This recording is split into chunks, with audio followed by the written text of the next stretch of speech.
All right, hello, and welcome to what will be the Friday installment of Math 341. Um, Let me see. Well, I guess I didn't erase the board from last time, so it says next time combinations of functions, but I suppose it's just this time.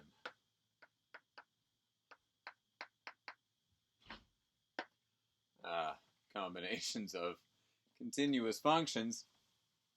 I have noticed, so I did get one email, someone asking if I was going to somehow cruelly pull down all the lectures before the final exam. The answer to that is no. Uh, I'm not too lazy to ever take them down unless it becomes a legal issue. Uh, so the lectures will definitely be there for you to refer back to. And of course, the notes will stay online. As far as the exam goes, I've had some questions, regarding things like accommodations and so on and so forth. And as I did say in a previous lecture, but we'll say again here, the plan now is that I think we will simply make the exam available for a 24-hour period. And you can do it and upload it anytime in that 24-hour period.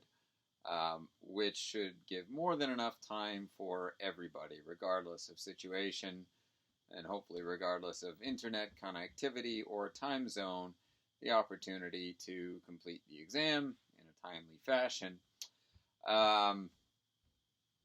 And of course, this does mean that, inevitably everyone's going to have access to all manner of material. It's an open book exam, and of course, you can look all sorts of things up. I would caution that it's really, really easy for me to ask you a question on the exam, which is really pretty basic and sticks pretty close to the concepts that we have already covered in this class. I think an excellent example, it just sort of came up today in another discussion with a student, would be the last question on the last exam, right? So if you recall, that was, this is just a brief aside here, but A, it's not empty, bounded above,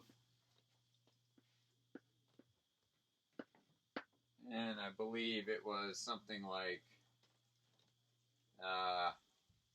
show that something like the soup of 2a is equal to minus the inf of minus 2a. Or minus the inf of 2a. Minus 2a, sorry. Anyway, the point is that this is not a horribly complicated question, and it sticks very, very close to the definitions of the supremum and infimum, both of which you will have access to in their entirety.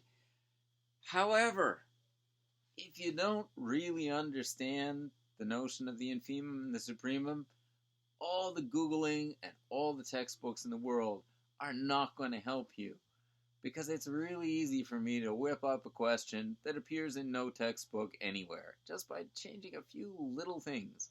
Doesn't make the question enormously hard, it just makes it not there. Okay, so, this is something I wanted to warn you about, is that I don't want you to lull yourselves into a false sense of security about the exam, just thinking, well, look, I'll be able to look everything up, and therefore I will be able to answer all of these questions no problem, even if I'm not totally following along. That just isn't the case. It's extremely hard to fake your way through a proof if you don't actually know what you're doing. Okay, so please do remember that. The other thing I wanted to mention, because I had some questions about this earlier on, was about this idea that, we would ask, I promised for the midterm, and indeed did, and I promised for the final, that I would ask one question, which was a proof. I would give you 3 different possible proofs, and one of those 3 proofs would appear. I would ask you to just regurgitate that. The idea being that I would then force you to commit to memory at least 3 significant proofs from the course. Now, obviously, that's not going to be possible. I mean, I could ask you the proofs of these, salient theorems from the textbook, but then you would just be able to copy them from the textbook, and that would be a waste of everybody's time. So instead, what I have decided is that when it comes to the final exam grading, that was slated to be, one of the longer answer questions, which would count for about 20 points out of 200 points. So what I'm going to do instead is just grade the final out of 200 points instead of 100. I mean, the structure is going to be, again, like I said, similar to the structure of the midterm, roughly the same split between short answer questions and long answer questions.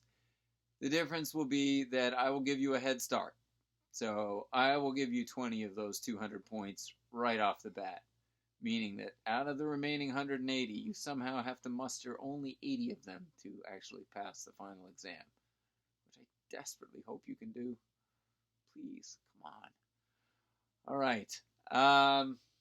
So if you have any other sort of, these are just, things that came up through discussions with students and inquiries, emails, and so on. So if you have any other questions along those lines, administrative, structural, please send them along. One other thing that was pointed out in an email.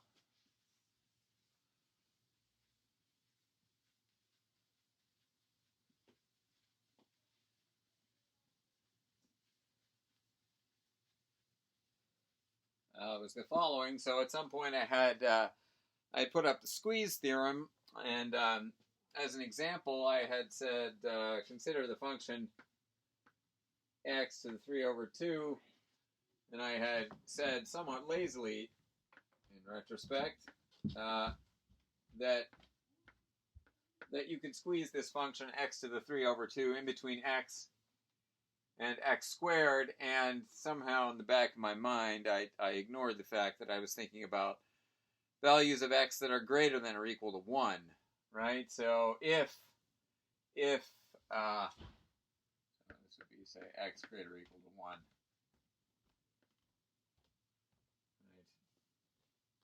right? And of course, if x is strictly less than 1, then these inequalities are reversed, right? So then you would have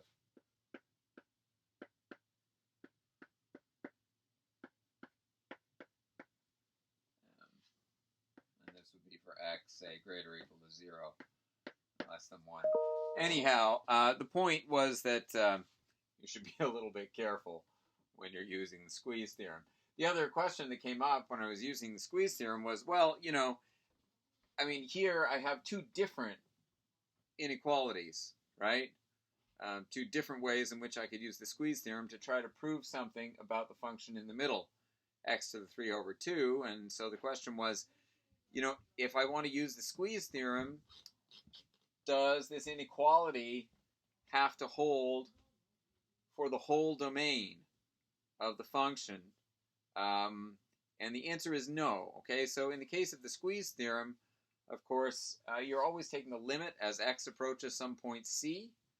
Okay, the inequality that you're using in the Squeeze Theorem only has to be true in some super duper tiny little neighborhood of c. As long as it's true in some super duper tiny little neighborhood of c, you're good. Okay, which is why either one of these inequalities will help you out for most values of c. Okay. All right. I'm just trying to listen and hear if there's a war going on upstairs. I don't think there is. Okay, yet another thing that I noticed is that relative to other times I have taught this course, we are kind of ahead of where I normally am at this point in the semester. And I attribute this to the fact that our current format with the recorded lectures just doesn't allow for all the time that we spend, say, answering questions in class, or a little bit of back and forth, or, me generally just wasting time. And so I'm a little worried about that, but I will put the brakes on if I think we're going to wind up. I don't want to wind up covering more material than I normally would have in this course. You know, the ethos from here on out is that anything that happens in this course should be no harder than it would otherwise be, given all the stuff that we have to deal with. Okay, then I guess, well, depending on when this posts, either tomorrow or today, assignment 7 is due at 11 p.m., right? So it's due April 10th, 11 p.m. Eastern. I guess it's Eastern Daylight Time, but anyhow, please remember that. Or no, not assignment 7, assignment 8, pardon me. Assignment 8, write that down. Assignment 8, due April 10, 11 p.m. Eastern Daylight Time. And then here is assignment 9. Which I will post online.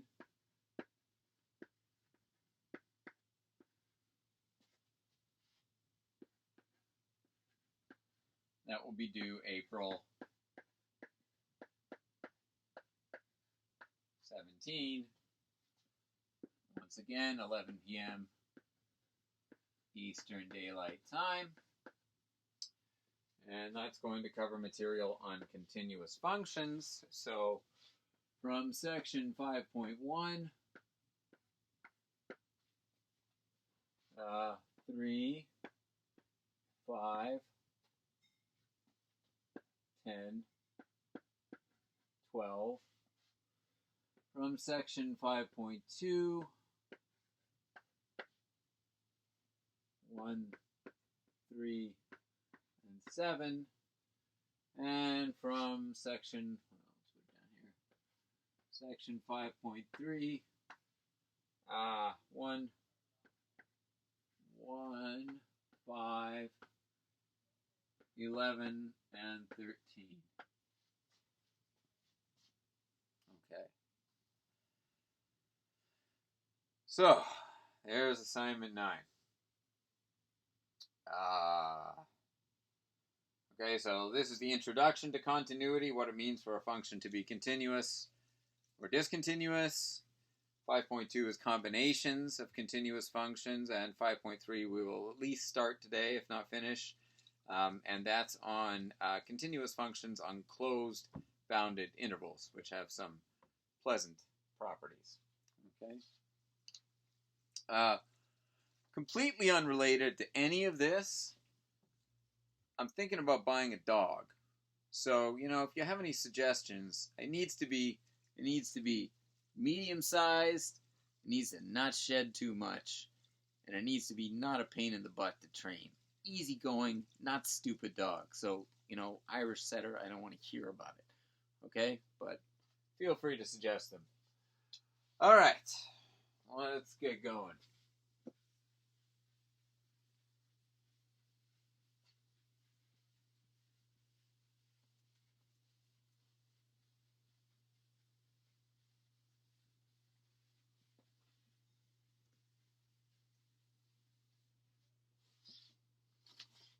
So,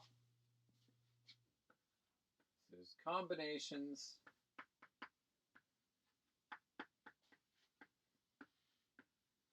of continuous functions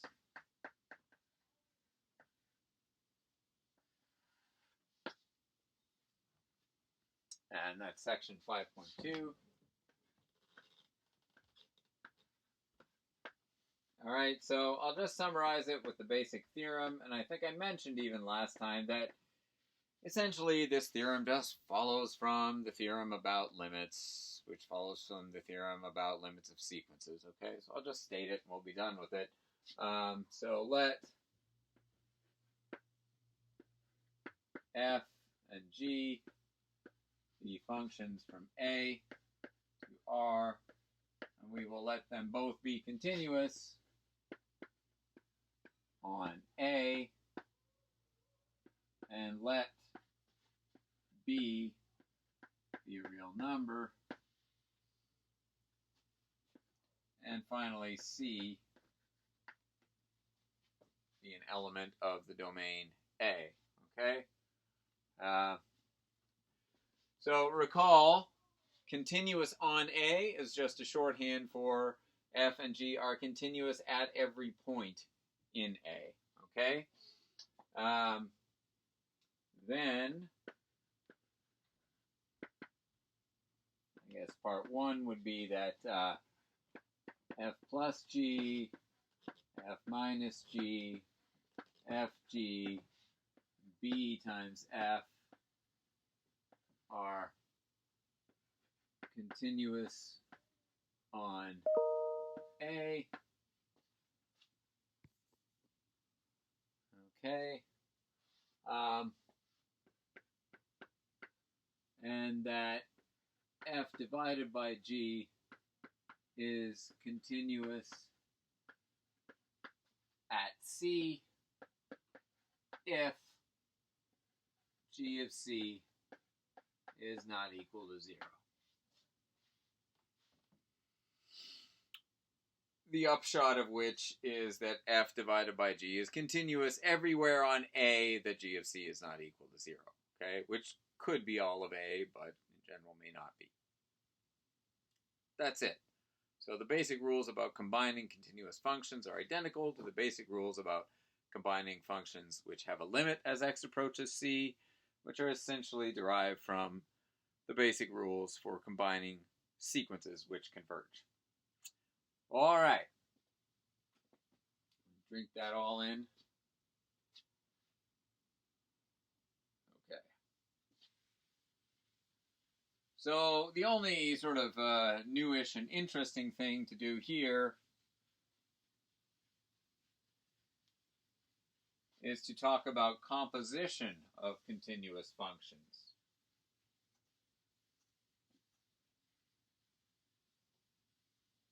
It requires a little proof, a little introduction. Okay, so I'll just go ahead and state the theorem and then we'll prove it. So it says, let's say let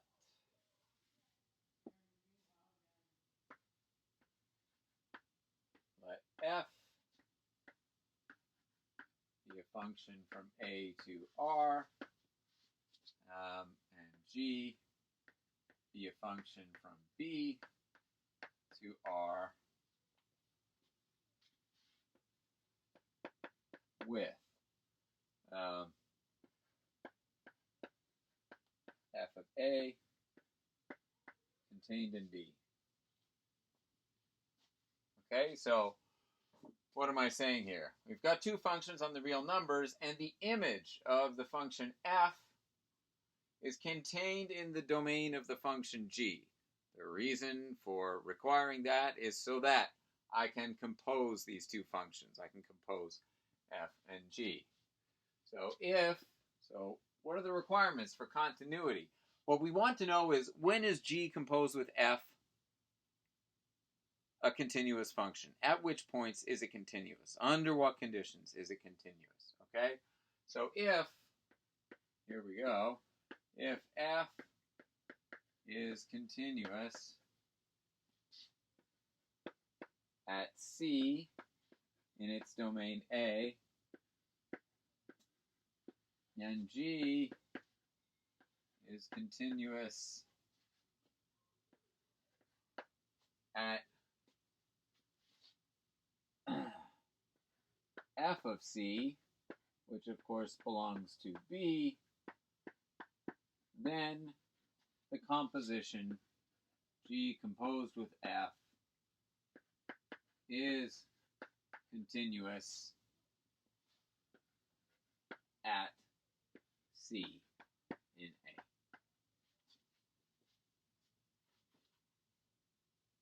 Okay? So if you want the composition to be continuous at a given point in the domain of the composition, which is the same as the domain of the original function F here, right?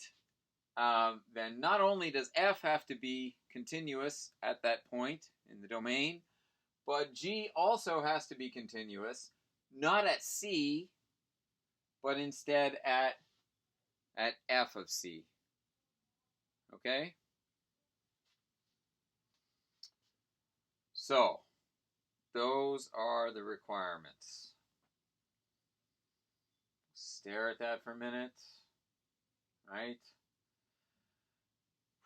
Breathe, and then we have to actually prove it.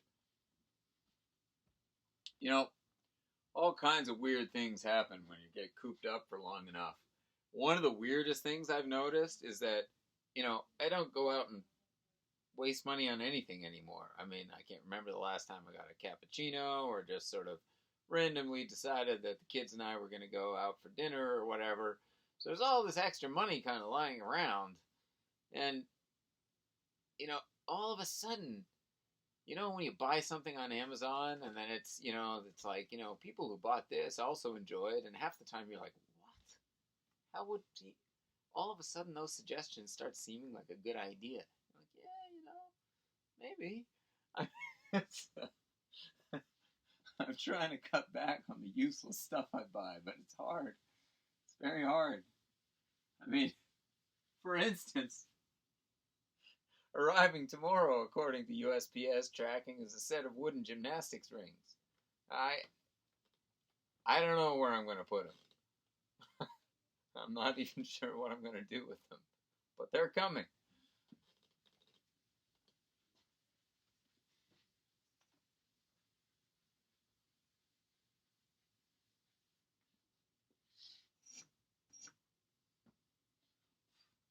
Okay, proof.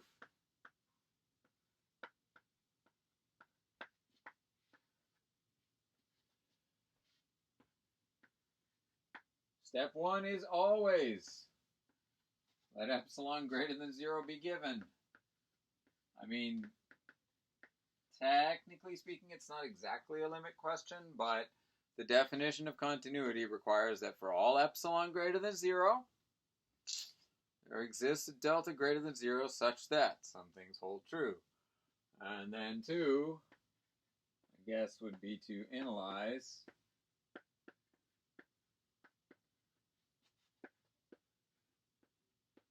the composition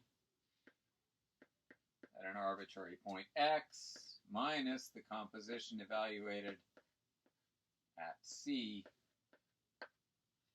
And of course, you would like this thing here to be strictly less than epsilon. Okay? So the first thing I'm going to do is use the continuity of G. So G is continuous. So there exists a number, I'll call it delta 1. We're going to wind up with more than one delta here. Delta 1 greater than 0 such that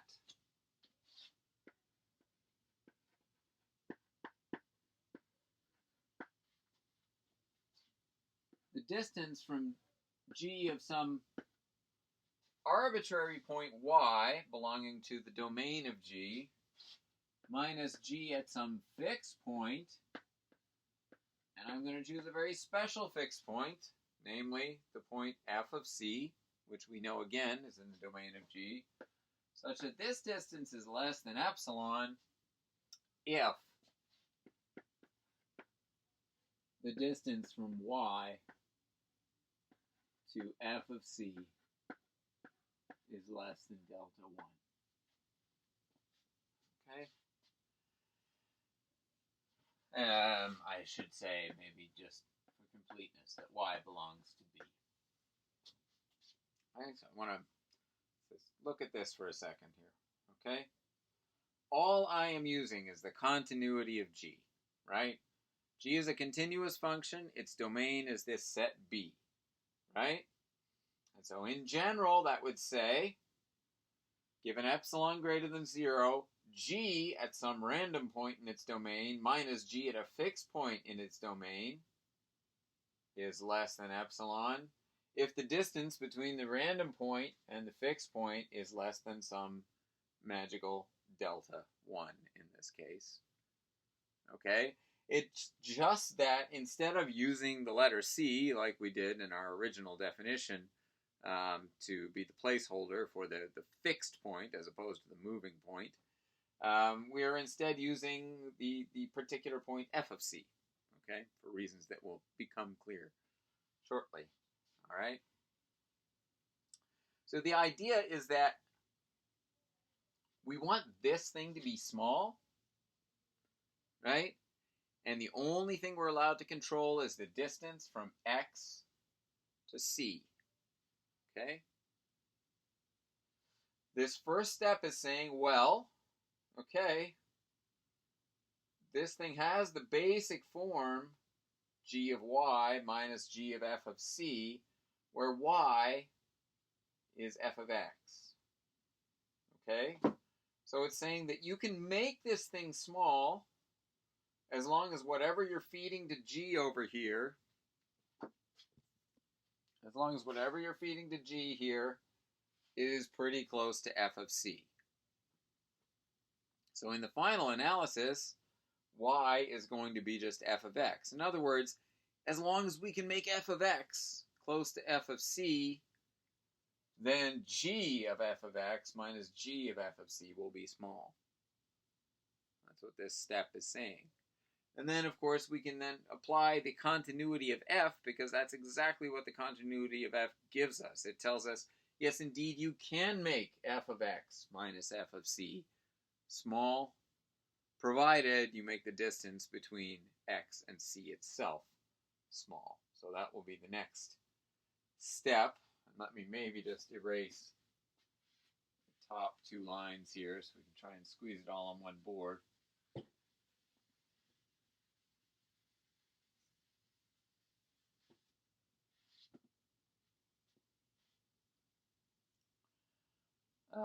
Let's see. Okay, also, f is continuous, so there exists a delta 2 greater than 0 such that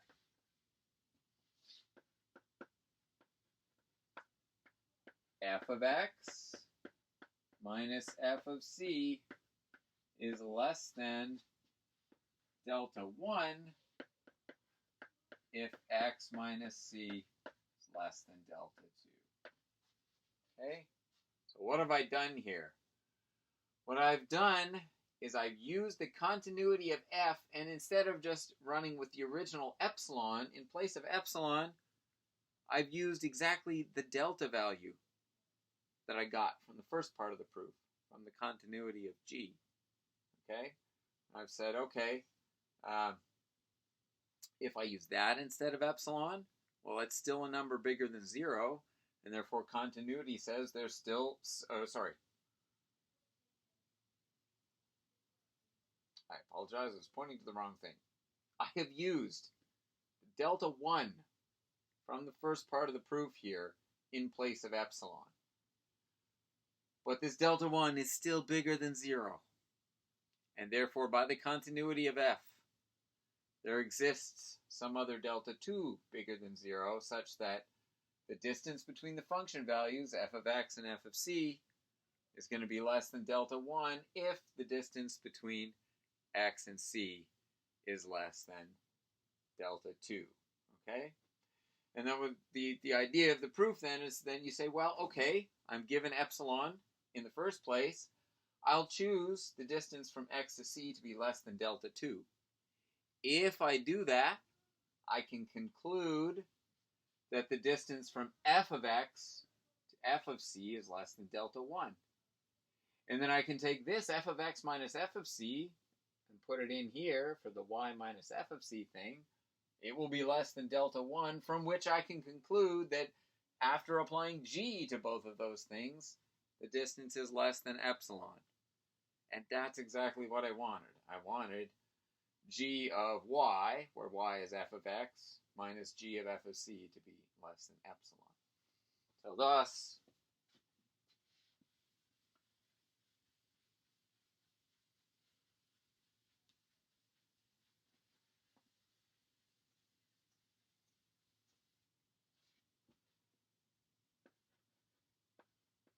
Now if x minus c is less than delta 1, we have f of x minus f of c less than delta 2, pardon me. We have that f of x minus f of c is then less than delta 1, which implies that g of f of x minus g of f of c is less than epsilon. And of course, this is exactly the distance between g composed with f at x and g composed with f at c, and that's less than epsilon.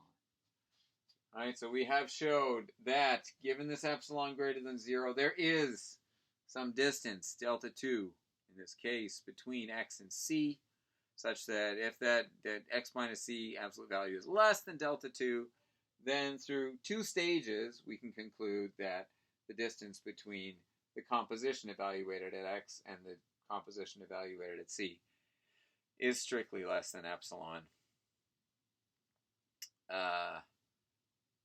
Thus, g composed with f is continuous at c.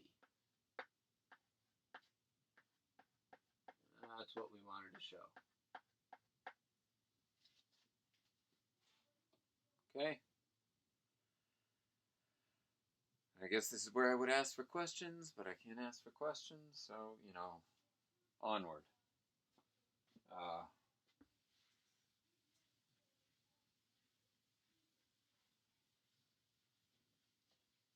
Yeah, so, just as I was kind of really getting back into rock climbing, of course, they closed the CORAC, which was the place I went, and closed every gym in existence.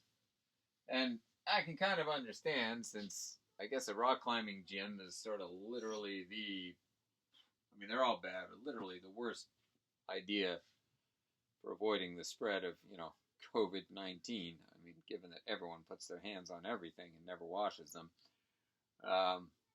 But that was kind of depressing, because I was just, one day you'll understand. I'm 45 now, right? I don't got a lot of years left where I can actually do a physical activity and get some enjoyment out of achievement in that activity. Eventually it'll just be like to stay alive or something. So, I was pretty disappointed. But the miracle of internet shopping means that I get to then waste all kinds of... You would not believe the money I have wasted on... Well, not wasted. I shouldn't say wasted. Bought. Strategically invested in all kinds of climbing doohickeys. Look at this. Oh, there it is. I just arrived the other day. How do I get that? Oh, that. Beautiful. Just beautiful. And these things apparently are selling out, I had to get the kind of cosmetic defect version just to get one shipped, and who knows when they'll stop shipping things. And then I cleared out Walmart. If you were wondering where all the weight plates at Walmart are, they're here in my basement. Because mortal pull-ups are not good enough. Some weights on there. Because if you're not crying, you're not trying. But that's nothing compared to what I did this morning. Which actually required that I pay careful attention to the U.S. Great British Pound exchange rate. Because I'm building my own climbing wall in the garage now. I'm telling you, this pandemic is doing weird things, okay? Because I'm not a handy person. This could wind up causing serious injury. But I'm going to build a climbing wall in the garage. So I just ordered $1,000 worth of holds from the United Kingdom. So they should be coming over on the slow boat in the next 3 weeks or so. This way, it doesn't matter when they find the vaccine. If you need me, I'll be in the garage. All right. So that concludes, in fact, that's all we had to say about section 5.2. And now we get to go on to section 5.3. And this one is a really important one. This is, you start to get into some of the very interesting and meaningful consequences of continuity. Okay, so section 5.3, I guess basically say at heart is the Max-Min theorem. Various incarnations. Right, so you learn this in first year calculus. Right? This is the statement that if you have a function on a closed interval from a to b, then that function will achieve, if it's a continuous function, it will achieve its maximum value on that interval, and it will also achieve its minimum value on that interval. And from that flows also, from the proof of that at least, flows all sorts of other interesting things like the intermediate value theorem and so on and so forth. Okay, but that's the focus of section 5.3. So to begin the section, we'll make the following definition. So we'll say that a function from a to the real numbers is bounded on a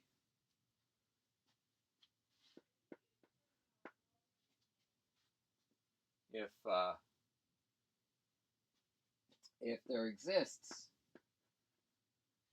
an m greater than 0 such that the absolute value of f of x is less than or equal to m for all x belonging to a. In other words, the function f never gets too big on the domain. There is a fixed positive real number m such that the absolute value of your function f of x is less than or equal to m for every x in a. Okay? This has nothing to do with continuity. Okay, so it's entirely possible that your function f is horribly behaved. It could be this awful function that we looked at the other day, the function which is equal to 1 at every rational number and 0 at every irrational number. Okay, that function, though horribly behaved and continuous exactly nowhere, is nevertheless a bounded function. The absolute value of f of x is always less than or equal to 1 for that function. So you can be bounded and still not have all kinds of other nice properties. Sort of like you can be good looking but have a horrible, horrible personality. It's actually a fairly apt description of that function. Right. Okay, so this is boundedness. So the first thing that we're going to prove toward the Max-Min theorem is that if you have a continuous function on a closed and bounded interval, then that function has to be at least bounded. Okay?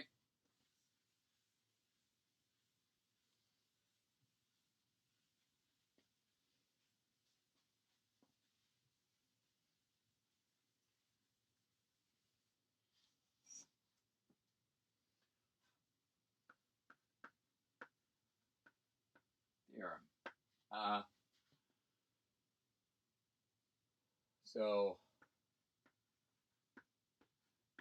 let f from the closed interval a comma b into R be continuous.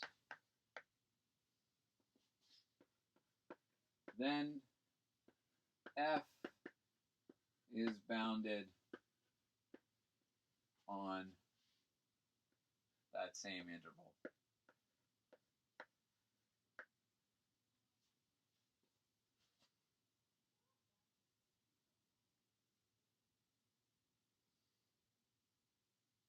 Okay? So the proof here is a proof by contradiction.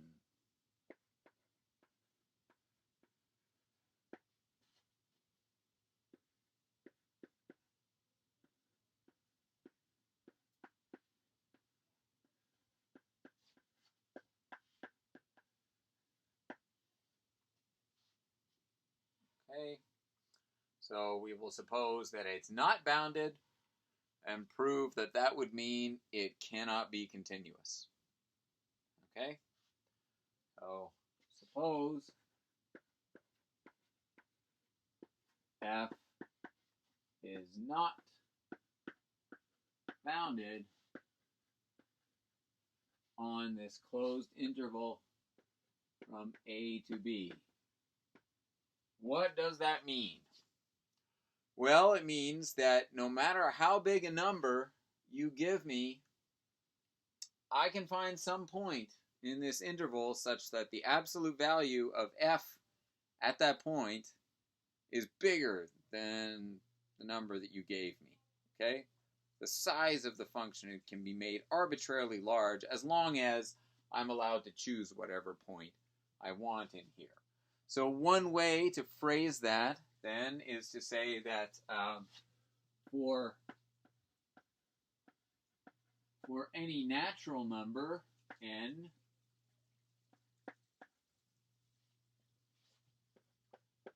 there is some xn in that interval from A to B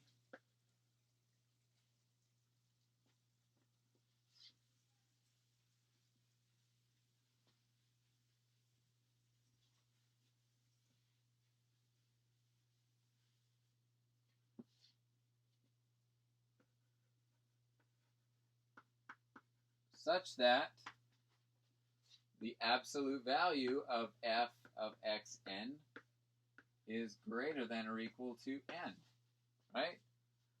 Just remember, the statement of being unbounded is no matter how big a number you give me, say n, there's always some value of the function such that it's bigger than, its absolute value is bigger than or equal to n. And the point at which that occurs, or there are going to in general be several points where that occurs. I'm just going to pick one of them, and I am going to call it xn. Okay? Now, the sequence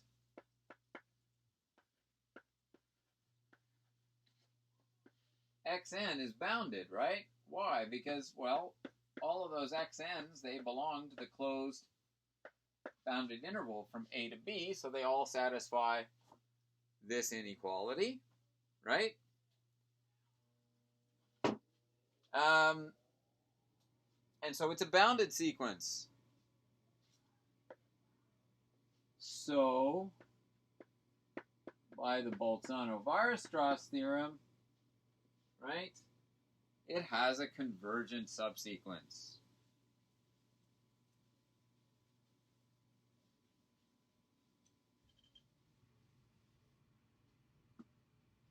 So by Bolzano-Weierstrass, there is a convergent subsequence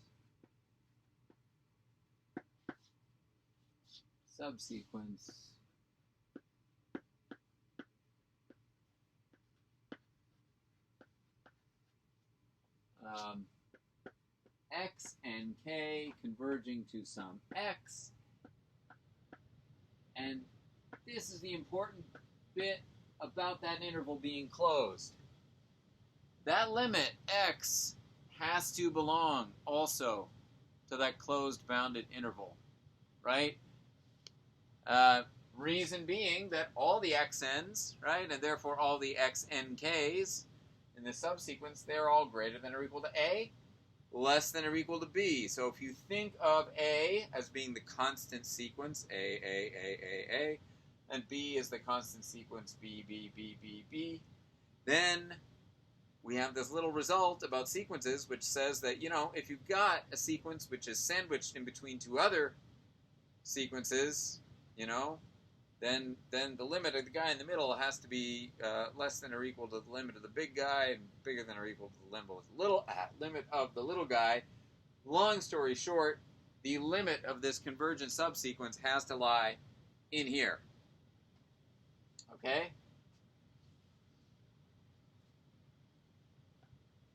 then you can say by continuity,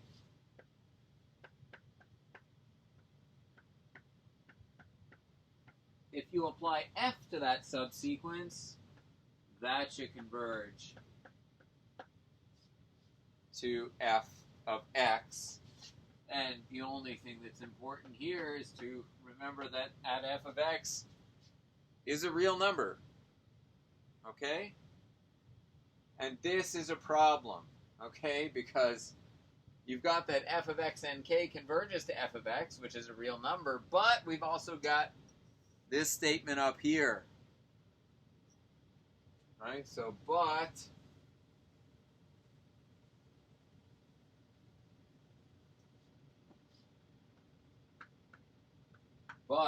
the absolute value of f at x and k is greater than or equal to n sub k. That's not possible, right? You're saying that on the one hand it's convergent. Convergent sequences are bounded, right? Every convergent sequence is bounded. And this is saying exactly that, on the other hand, that sequence is not bounded. That's a contradiction. So, just say contradicting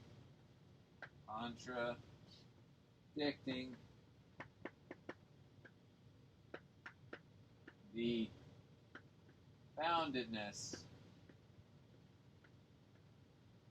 of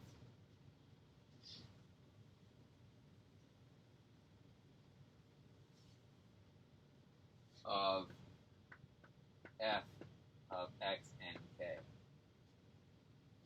Okay? So we started out with the assumption that the function f was unbounded, and we wound up violating continuity, right? Because on the one hand, continuity means this sequence has to converge. On the other hand, by construction, it's an unbounded sequence, okay? This is a contradiction, therefore the conclusion is that the function had to have been bounded in the first place. Thus, f is indeed bounded on the closed bounded interval from A to B. Okay? All right. So the next step in the next class will be for us to apply this to get the Max-Min Theorem for a continuous function on a closed bounded interval. But like I said, I seem to be moving a little bit faster than I really want to in terms of what we're going to cover by the end of the semester. So I'm going to cut it off here. And I guess the next lecture I will see you Monday. Okay. Wash your hands.